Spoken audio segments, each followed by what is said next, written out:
in a zero-sum world where their advancement depends on women's subjugation, growing numbers of them are turning towards far-right figures that promise to turn back the clock on progress. If we continue down this path, we risk a lost generation of young men. The question then is not whether we change course, or whether we need to change course, but it's how. You know, read enough parenting books and you'll notice the same few phrases keep popping up. One of them is an old proverb. It takes a village to raise a child. It's a bit of a cliche, but like most cliches, it's true. Today's sons are tomorrow's fathers, tomorrow's boyfriends, tomorrow's adults. We all have a stake in their success. And to stop scammers from warping their young minds, every one of us must play a part. Today, I'm going to talk about each member of the village in turn. But I want to start with social media. Manosphere influencers make their millions in different ways. But their core business model is the same: attention. That model only works because the algorithms which determine what we see on social media are engineered to feed us content which keeps us hooked, no matter how horrible it might make us feel. In this outrage economy,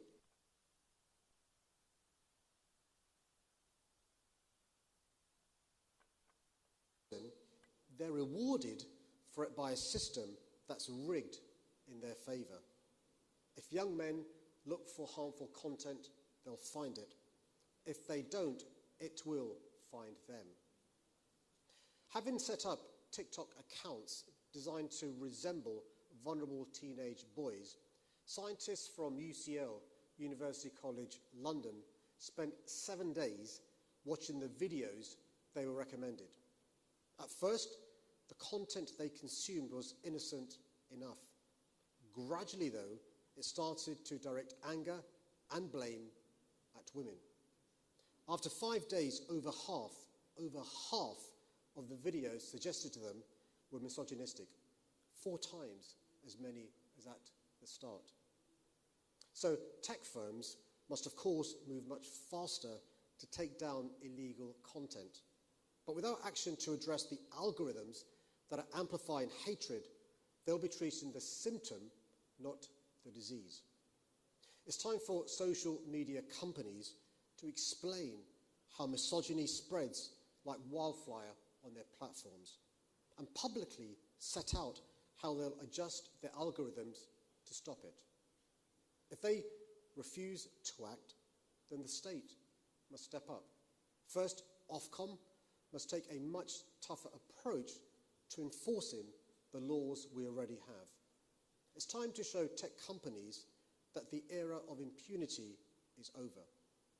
If they can't protect people on their platforms, they must face the consequences. Where we already know the law is falling short, however, we've got to change it. The government must work with Ofcom to make their guidance on violence against women and girls mandatory as soon as possible. And I believe there must be a ban on under-16s accessing social media. You know, from food to pharmaceuticals, almost every company has to prove that its product is safe before they're sold. I see no reason why social media firms shouldn't do the same. Until they can prove that their platforms are safe for kids, a ban on under-16s is the only way to stem the harms we know are happening right now. But we shouldn't assume that this will be a panacea. The outrage economy is failing all of us, men and boys, women and girls. Rather than just restricting access to social media, we must reimagine it, because there's nothing inevitable about algorithms which feed us a diet of dangerous content, about infinite scroll features which allow us to sink even deeper into darkness. Londoners deserve platforms which prioritise people, not just profit, where connection does not carry such a heavy cost. And you know what? I see no reason why we shouldn't be the ones to build them. This is a daunting challenge, but it's an opportunity too. The manosphere succeeds because it taps into something real, a demand from young men for someone who speaks to them. There's nothing problematic about that demand. The real problem is there's no one else catering to it. Just ask yourself, when was the last time you heard the word masculinity without its toxic prefix? Make no mistake, toxic masculinity is all too real. But I worry that in our embrace of this language, we progressives have too often alienated young men rather than engaging them, leave them looking for validation elsewhere. In our failure to imagine that it could be anything other than toxic, we've allowed the conversation around masculinity to become a monopoly market. To dismantle that monopoly, dictating different models of manhood won't be enough. Instead, we've got to break the logic that underpins the manosphere, the insidious idea that there is only one way to become a man, one path to success. Instead, we must give young men the space and support to work out in their own time and on their own terms what kind of men they want to be. Today, I'm launching a new campaign to do just that. Developed with Beyond Equality, a London-based charity which has worked tirelessly to change the debate about modern masculinity in the last decade. It will encourage boys and young men to ignore the noise and find their own voice. As Mayor, I've worked tirelessly to create offline spaces where young Londoners feel safe and supported. Since we set up England's first violence reduction unit 7 years ago, it's delivered positive opportunities to prevent more than 500,000 young people from being caught up in crime. And last month, I announced £30 million in new funding to support a late-night youth club in every borough. So today, I'm also announcing a new package of policies which will build on that progress by supporting young people, particularly young men, in the places it matters most. At home, we'll support more fathers to be positive male role models for their sons by providing expert training to help hundreds of them identify and tackle the influence of the manosphere. At school, we'll deliver targeted mentoring sessions to thousands of vulnerable boys in our secondary schools and pupil referral units, giving them the tools they need to talk about resilience and relationships. And through our partnerships, we'll fund a new network of footballing mentors who can support and inspire young men. Let me end by saying this. At the start of my speech, I talked about my teenage years, about the family home I shared with my brothers. Really, though, that's just one part of the story, because on my South London council estate, it was a village that raised me, my mates and my teachers, the coaches who showed me how to bat, ball, and yes, box, and the mentors running these summer schemes where I, a boy who'd spent his whole life in single-sex education, learned how to talk to girls for the first time through chats, post-match huddles and discussions around the dinner table. They helped me to work out what kind of man I wanted to become. Today, though, those kind of conversations are all too rare. The deafening silence of the rest of society has allowed manosphere influencers to dominate the discussion. In the process, masculinity has become a lost language. If we're going to relearn it, tech companies and the government have got to take the megaphones away from online misogynists. But the rest of us have got to start talking too. And I'm proud to say that here in London, we're leading the way. Thank you very much.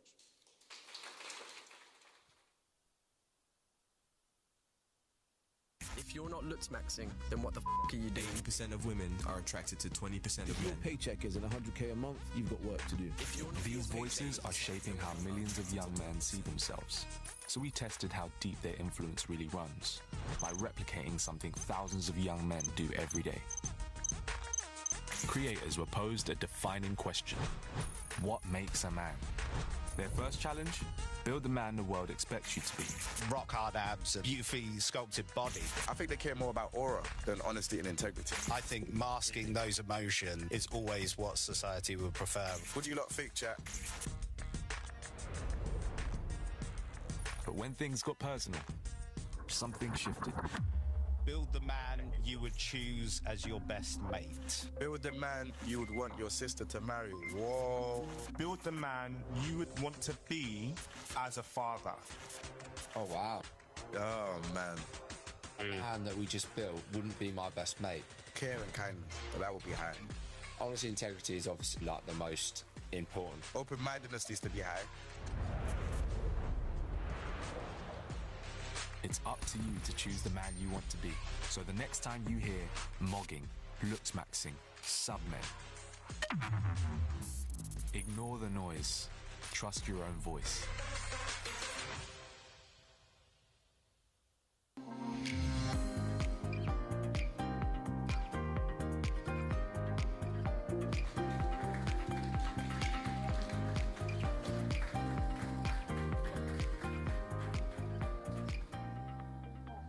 Wow, it's so nice to be here. Thank you for that lovely welcome. So today we're talking all things masculinity, building positive male role models, and maybe even a bit of the manosphere, if we dare go there. Just to introduce you, I'm Lucy Morgan. I'm a journalist and campaigner. I do a lot of work around image-based abuse and online abuse, so today's announcement has been very interesting for me. I think you all know Mr. Mayor, Sadiq Khan. Max, perhaps you'd like to introduce yourself? Hi everyone, I'm Max Klemenko and I'm a content creator, not part of the manosphere content creators. Although it would be fun to have one of them. That would be crazy. And I'm most known for a show called The Career Ladder, where I stand on a ladder and I guess people's jobs. That is the most popular show on the internet currently. My name is Matt Shea. I'm an investigative journalist and a documentary filmmaker. I investigate all things like crime. I investigate the manosphere. I'm probably best known for being punched in the face by Andrew Tate while I was investigating him for human trafficking. Wow, that's an honor, I think, really. It is, in a way, yeah. Matt, let's start with you. How do you think being a man has changed over the years? Is it harder to be a man today than perhaps when you were coming of age? Is it harder to be a man today than when I was coming of age? So I would say yes, but not for the reasons you might think. Oh, okay.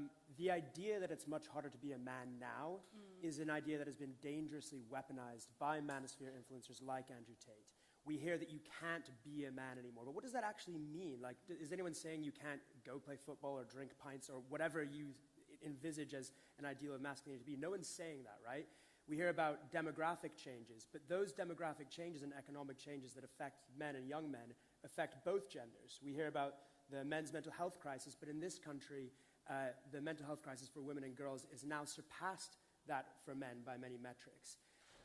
But in many ways it is harder, and that's because of social media. You have influencers like Andrew Tate, and the way that they work is they prey on the male insecurity that's always been there, that's existed since the dawn of time. But instead of trying to heal that insecurity, instead of trying to cure it, they pry it open, they double down on it. They say, yes, you are a loser. You know, you are always going to be a virgin. Look at me, I am better than you because I'm surrounded by women and fast cars and etc. They pry open that insecurity, they fill it with their own marketing, and they present themselves as a solution. And by the way, their course costs £50 a month or whatever. So imagine being a young man today and you know, being 15, 16, whatever, and you're hearing not just the stuff you always hear from your peers and having that normal insecurity, but you're getting this message kind of blasted at you constantly by social media companies that have afforded these men a massive megaphone. That's a great answer, great way to get things going. Sadiq, do you have anything to add to that? How has it changed since you were coming of age? I think it's harder to be a young person now than it was when I was growing up, and social media is a big part of that. I mean, you can now be. When I was growing up, the only place I could be bullied was in the playground, right? Or the only place I could be influenced was in person. Now I can be bullied in my bedroom. I can be groomed in my bedroom. I can be radicalized in my bedroom. And that's a worry, particularly when there's not a counter. I mean, many of us are fortunate we've had good male role models. We can reject Tate. We've had an older brother. We can reject Tate, but many don't. And the other big change, of course, Lucy, which is a great thing, is girls are now doing better than boys in school. Girls are doing better in education in all levels. And that gives the boogeyman for these incels and these misogynists to blame. The reason why you're not doing so well is because the world is designed for women and for girls. And it feeds into this narrative which wasn't there when I was growing up, because, you know, it was a man's world when I was growing up. Thank goodness, as a father of two girls, that's changed. But that gives a weapon that can be used by these influencers on the manosphere. Yeah, and speaking of which, a lot of these influencers in this space sort of bristle at terms like toxic masculinity, the manosphere. They think, well, that's nothing to do with me, or that's just like feminists talking, try not to swear, feminists talking crap, basically. What do you think, Max? Are they justified in perhaps distancing themselves from toxic masculinity and the manosphere? Yeah, I mean, I think for me, for example, vast majority of my audience are young men, actually. Yeah. Well, not vast, but just majority. And, you know, you mentioned fast cars before. I think even though, yes, there are some influencers who are very much into the manosphere, I think there's also a lot of influencers who are not. And I do realize that social media is in many ways amplifying a lot of the challenges. But I also realize that this is my job, and you know, feeding the algorithm and optimizing the videos to be viewed. This is part of my job. I think what has worked for us, and what I would suggest to everyone in this room, especially who's a parent. I'm not a parent, but I've heard from other parents who are fans of the show that this works, is to engage in the same thing that your children engage in. So, for example, with the career ladder, we had like 3 generations watching it, like the grandma, the dad, and the son. And in this way, you kind of like are more in the world of you know, the young people, more in the world of your kids, and then in a way you kind of understand this a lot more, and then they will share a lot more. I think the danger is when you kind of reject everything that they're watching, and let's say they're watching things, you know, oh, that's toxic, or that's weird, or I don't want to be into it. I think that's just not a smart way to do it. Also, talking about fast cars, I participated in a Formula E race with a bunch of other like world famous YouTubers, and I came last, and I was 15 seconds behind the person who was ahead of me, which is in Formula E, that's like a lot, but that didn't take away from my masculinity or anything like that. That's great to hear. Certainly not in the eyes of my audience. It turns out you can have the fast cars without the misogyny and sex trafficking allegations. Yeah, well, there you go. And I think as well, I like that little comment, and it didn't take away from my masculinity. I feel like we can start adding that onto the end of things. So I did this, and you know what? I'm still a man, still masculine, it's all good.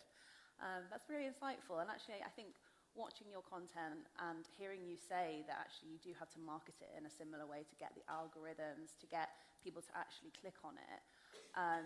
You know, you've created this kind of community without that element of this is what you need to be a man, this is what it looks like. Yeah. And do you think perhaps there's a gulf there online for where people, teenage boys perhaps, can go online and see themselves or see someone that represents them? I think so. I think also part of it is about being cool. I think sometimes it's, you know, there's a lot of amazing male role models. Like I was just talking earlier, for me as a kid, it was Andrei Shevchenko and the Klitschko brothers. I'm Ukrainian, so for me, these were the role models. Like, that's just how it is. And usually you do look up to athletes, you look up to actors, you look up to social media people. So it's quite difficult then for the media to be like, oh, let's plant this perfect man role model, because if they are not really cool like that, you're not going to connect with them. But I think it's also being about in the spaces where, for example, teenage boys are watching.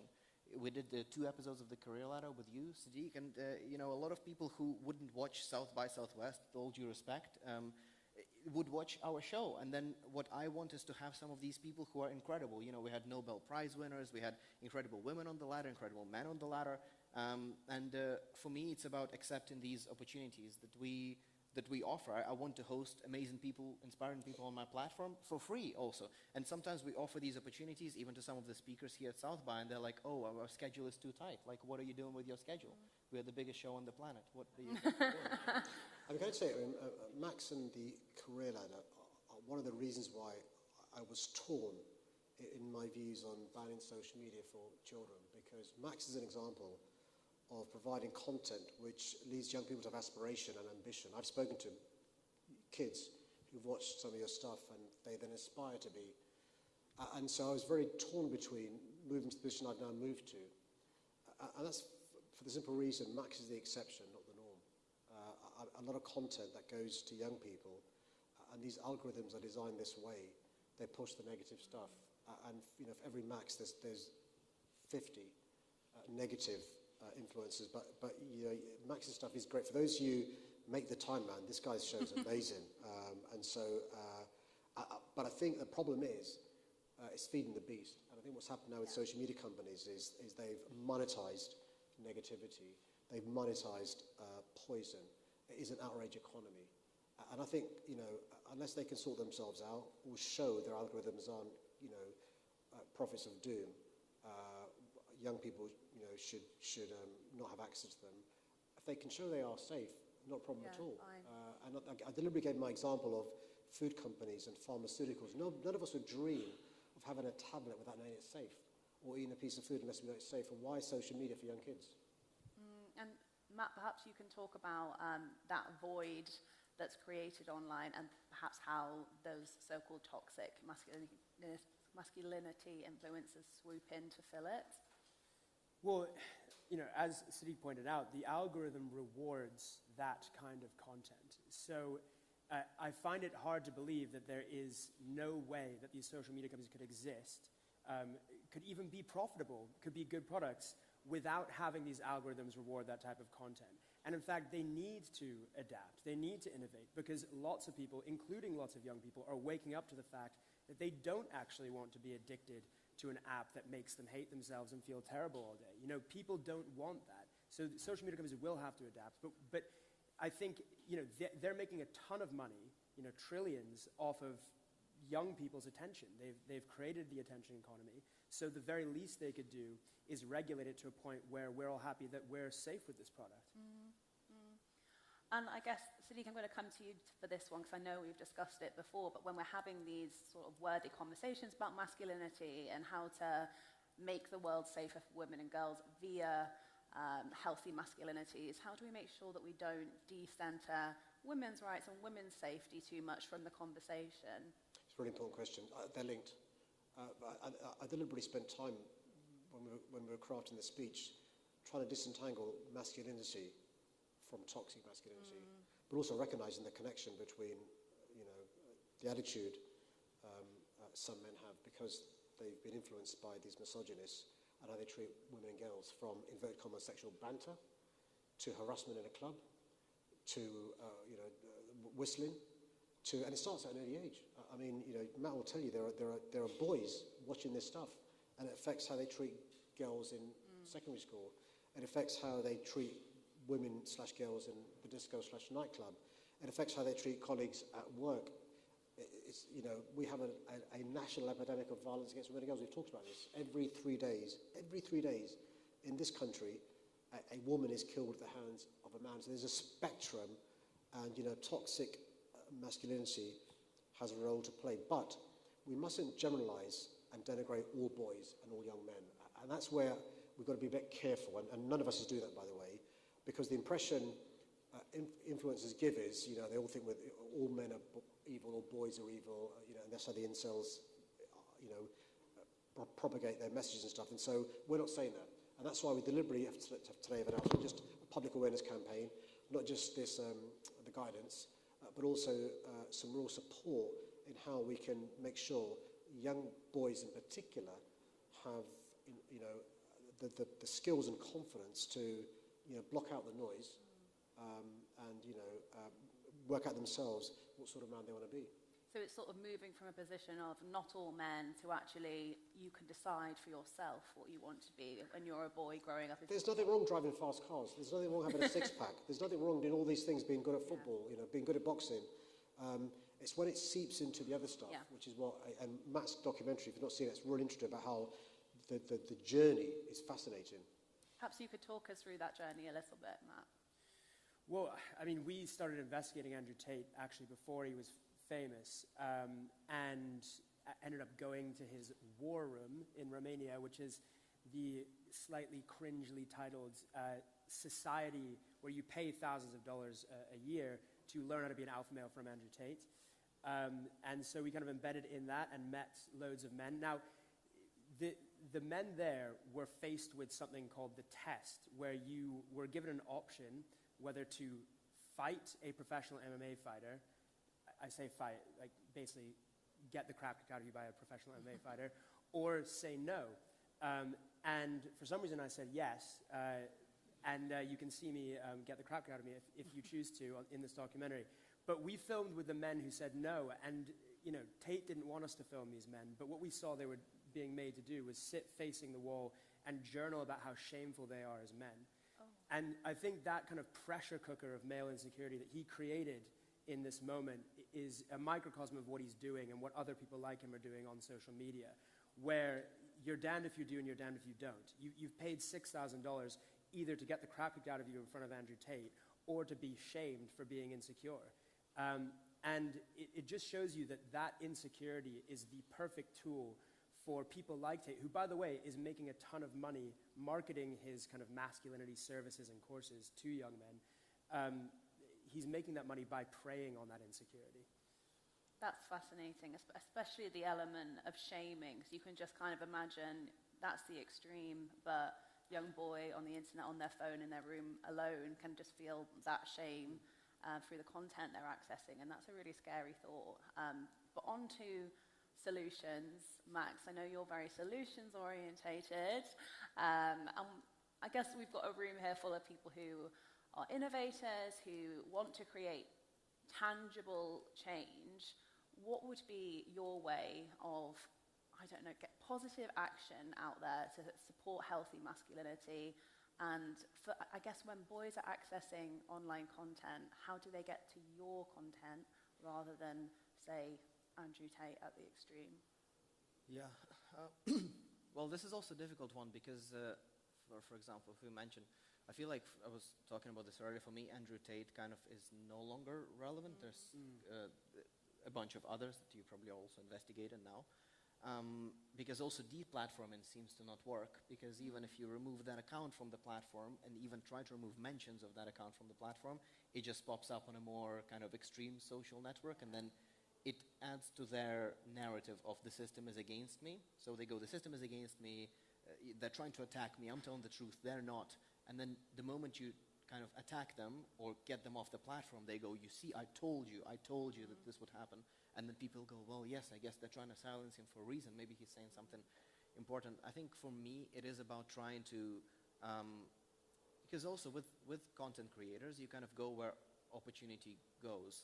And I think this is partially what happened in the US. I don't think this is quite a manosphere conversation, but it's manosphere adjacent, where if you say you have a podcast, let's say you have a massive podcast, okay, world famous, and then you try to get certain guests on the podcast. And then there is one side who doesn't get on your show, and then there is another side who goes, I will go, I will also find this person who will go, and this person, and then slowly and slowly you are kind of this, you're this massive podcaster or YouTuber, and then without kind of knowing, you're leaning towards that side because it's given you opportunities that then result in money. And so I would say, I'm not saying give me money, but I'm saying that if you are in a position of responsibility or you're at the top of your field in different ways, try to find the channels that you think are fine to go on, that have this young audience. Go there, make the time to go there, and then make your case for your career, for why you think things are a certain way, show your values, show your family values, whatever you want. I think it's too much of kind of like, oh, this is so bad. But then all of the kind of manosphere and manosphere adjacent influencers, they're working overtime. They're going on each other's shows. They get big people on their show from the same field, and then that field is growing, whereas we're kind of like complaining. I think we should do more and actually finding the good platforms and making sure that there is good people there all the time, showing the other side rather than kind of... I like that, be more proactive. And just on podcasts, should men be allowed podcasts? There's the great story where, two women talking, it's called gossiping, 2 men talking, it's called a podcast. And so it's like, there's too many men of a certain age and a certain doing podcasts.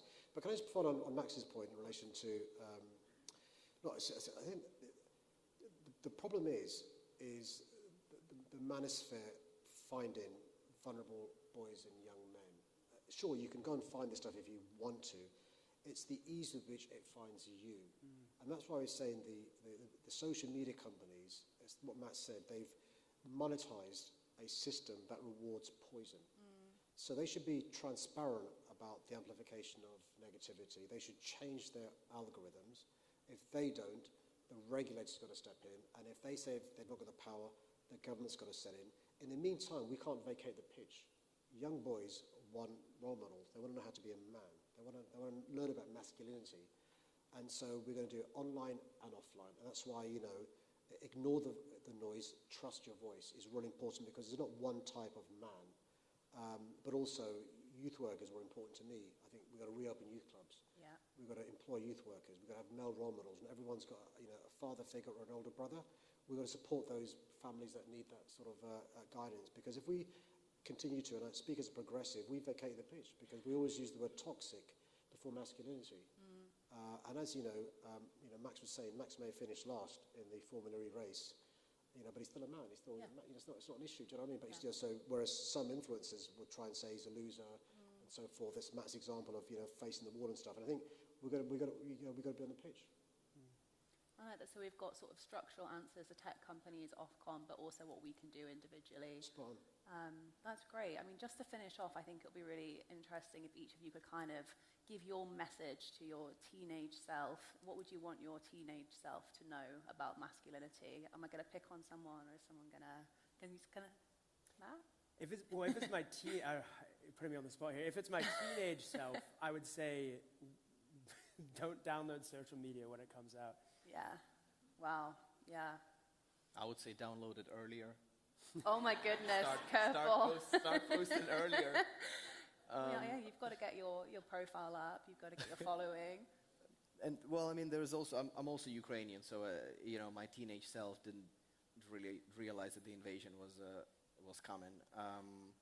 I would say trying to make sure not to change yourself based on the society that you move to. I think when I moved to the UK, I was a teenager, and I tried to kind of act British in a way, like try to be British quickly so that I'm kind of accepted by the workplace, the university.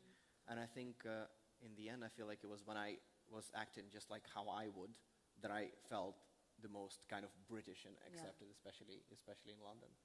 That's lovely, thank you. Do you want to add the last word? He's a Londoner, by the way. I know, I've heard. And so, look, I think I tell myself it's going to be okay. I mean, the thing is, you don't realise that other boys also have insecurities. You think it's just you. And that's what the manosphere plays on, this sense of loneliness. And I just say it's going to be okay, man. Just relax, it's going to be okay. It's going to be okay. Let it all work out. Yeah? Any other positive affirmations? I mean, look, all men who aren't lying have at some point felt insecure about their own masculinity, right? Myself included. I promise you, nothing cured me of that more than being around these kinds of men who bristle with that insecurity to such a high degree that everything they do, the clothes they wear, the way they interact with other men, the way they interact with women, is all part of this performance. And what is that who is that performance for? It's for other men. It's for other men to show them how masculine you are. And there was this one moment where I remember I was watching Andrew and Tristan Tate. Like they were in these tight-fitting suits, like way too. No one's told them about the suit, the shirts too tight. Smoking cigars, like pushing female reporters out of the way, while they were on their way to the courtroom to face an indictment for human trafficking. Where I was like, if that's what masculinity is, to the extent that it's a performance for other men, I'm actually all right. I'm okay. You call me emasculine or whatever. But in the sense that it's a performance for other men, you do not need to engage in that, you know? Amazing. I think that's a really nice place to end. Thank you guys so much. That was really insightful. Thank you for sharing your thoughts.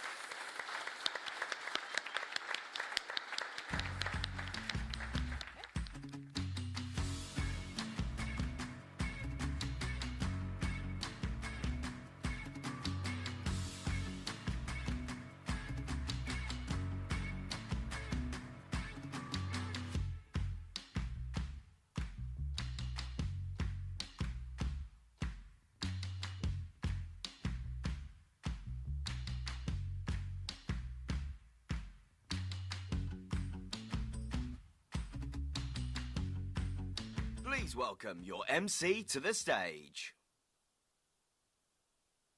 This stage will now break for lunch, but there is so much more to discover at South by Southwest London. Please head over to Truman Brewery, Brick Lane Yard and Hoxton Square to explore all our partner activations.